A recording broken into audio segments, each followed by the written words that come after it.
Hello everyone, welcome back to my mini blog. আজকের ব্রেকফাস্টে ছিল বেশ একদম উড়িয়া স্টাইল ব্রেকফাস্ট। এখানে মেদু বড়া, পেঁয়াজি, সাম্বার এগুলো সব ছিল।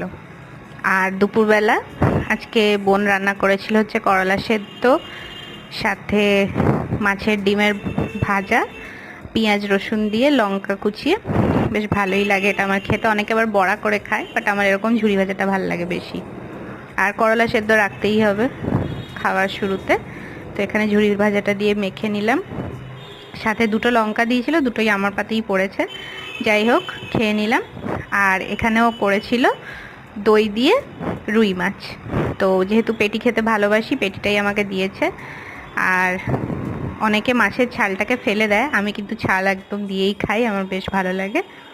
আর শেষ পাতে ছিল হচ্ছে মিষ্টি দই। তো আমার লাঞ্চের ভিডিওটা তোমাদের কেমন লাগলো অবশ্যই কমেন্ট করে জানিও। টাটা।